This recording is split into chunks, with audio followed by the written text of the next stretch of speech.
आदमी जो उस दिन बापू से मिलने आया था। हाँ, मैं वही आदमी हूं जिसने तेरे बाप को शमशान घाट तक पहुंचाया। अब तुम दोनों की बारी है, क्योंकि चतुर सिंह ने एक कसम खाई है कि तुम दोनों की चिता की राख से वो तिलक लगाकर ही भोजन करेंगे। ये रही तुम्हारी चिता। फिर देर किस बात की है? चलो बड़े बेटे से ही शुरुआत करो।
घबराते क्यों हो देशमुख?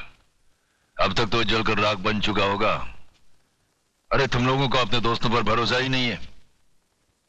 बस बस अब ये भाषण बंद करो, हमारे कान के पर्दे फट रहे हैं। बस बंद कर।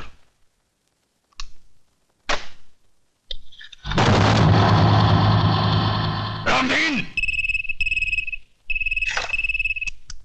कौन बोल रहा है? चिल्ला मत और मेरी बात अच्छी तरह से अपने भेजे में उतार ले। तूने मेरी राख मंगवाई थी टीका लगाने के लिए, मैंने तेरे भड़वों की राख भेजी है, पूरे बदन को लगा ले। ठंडा कर, अपना भेजा ठंडा कर। चतुर सिंह के आदमियों की चिता जलाना तुम जैसे पागलों की बस की बात नहीं है। ठंडा कर। यकीन नहीं आता तो उस राख को मसल कर देख, तेरे पालतू कुत्ते की निशानियां उसमें मौजूद है।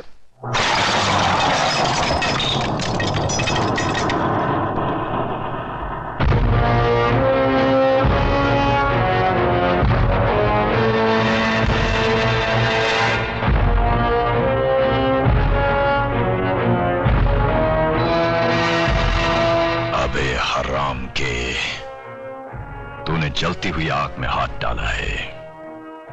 हम तुम्हें ऐसे जलाएंगे कि तेरे चाहने वालों को गंगा में बहाने के लिए तेरी राख भी नसीब नहीं होगी। अरे मुझे जलाने की बात छोड़, मैं तो तुझे ऐसी मौत मारूंगा ना तो तुझे जमीन नसीब होगी ना आसमां। अतुल भाई, अतुल भाई, अतुल भाई गजब हो गया। अतुल भाई गजब हो गया। अतुल भाई बाहर आकर देखो तो सही। क्या हुआ कल्याण जी भाई? अरे क्या हुआ? क्या नोटिस लग गई, 24 घंटे में बस्ती खाली करनी पड़ेगी। बस्ती किसी की बाप की जागीर है कि खाली करनी पड़ेगी? खाली तो करनी पड़ेगी भाईजान, क्योंकि अब इस बस्ती का मालिक चतुर सिंह है। लक्ष्मीदास जी ने बस्ती बेच दी और नोटिस पढ़कर हम लोग आए हैं। अरे बाहर में क्या वो नोटिस और बाहर में क्या चतुर सिंह?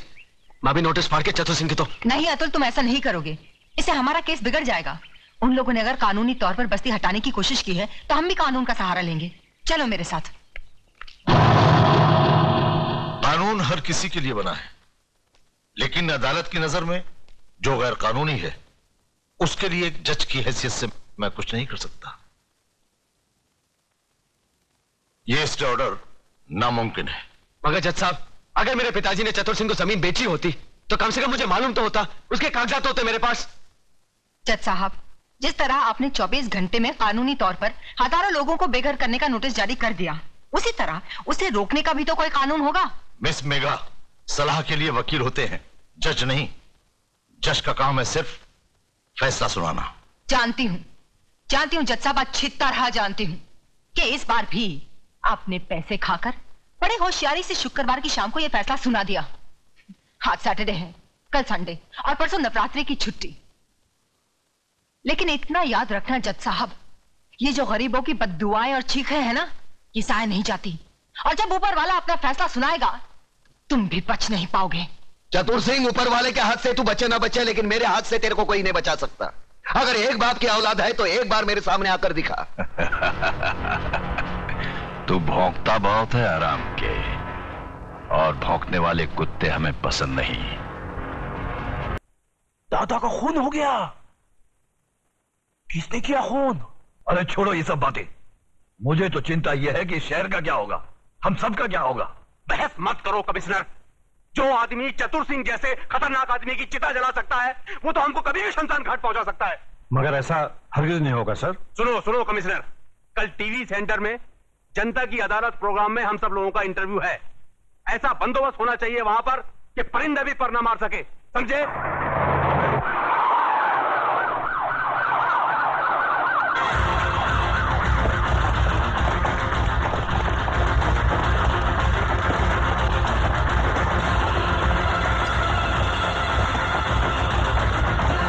कादर, तो इधर है ना? Yes sir. पांडु, जरा पीछे रहे।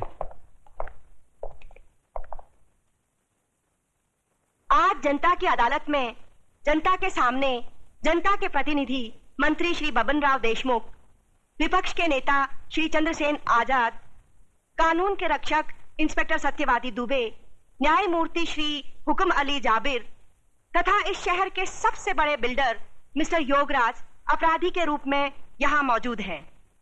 इन सब पर यह आरोप लगाया गया है कि शहर में जो हाल ही में दंगे फसाद हुए हैं, जो हत्याएं हुई थी, वह सब इनकी मिलीभगत थी। क्या ये सच है देशमुख जी? लोग आजकल राजनीति को, कानून को और पुलिस को गांधी जी के 3 बंदर कहते हैं। वो बंदर जिनके सामने सब कुछ होते हुए भी न कुछ सुनते हैं, न देखते हैं और न कुछ कहते हैं। देखिए साहब, हमारे यहाँ लोकशाही है और लोकशाही में हर किसी को कुछ भी पूछने का और कहने का पूरा अधिकार होता है। मैं आपकी इस बात से बिल्कुल सहमत नहीं हूं। अगर ऐसा होता तो दूसरे राज्यों की तुलना में हमारे राज्य में चारों ओर इतनी शांति कभी नहीं होती।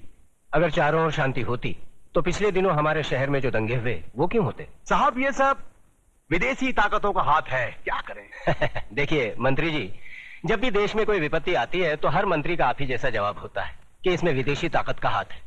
अब पिछले दिनों जो भूकंप हुआ था, कि इसमें भी विदेशी ताकत का हाथ था? Order, please maintain the silence. पर लोग तो कहते हैं कि इस विपत्ति में आपके साथ विपक्ष के नेता चंद्रसेन जी का भी हाथ था और पांव भी था। जी, ये सब बकवास है, इसको हम नहीं मानता है। अरे हमारा पक्ष का सिद्धांत अलग है, इसका पक्ष का सिद्धांत अलग है। हम लोग अलग अलग दल में रह के एक काम कैसा कर सकता है? ये सब गुंडा लोग का काम है, बात करता है। चंद्रसेन जी बिल्कुल ठीक कह रहे हैं। ये तो पुलिस को बिना मतलब बदनाम किया जा रहा है। नहीं, ये तो आप कहते हैं, पर लोग तो कहते हैं कि जब दंगे भड़के तब दंगे वाली किसी भी जगह पर पुलिस सही वक्त पर नहीं पहुंची थी। अरे यही तो अपनी पुलिस की असली निशानी है। जब सब कुछ खत्म हो जाता है उसके बाद पुलिस आती है।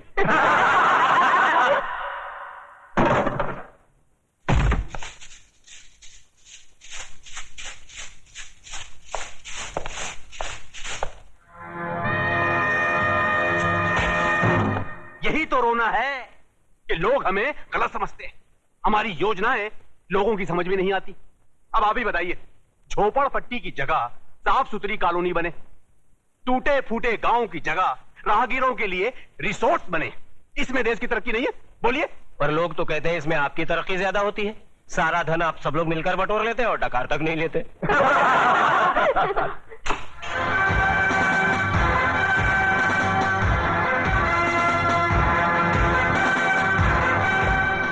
नेताजी और पुलिस वाले ने तो अपनी सफाई पेश कर दी।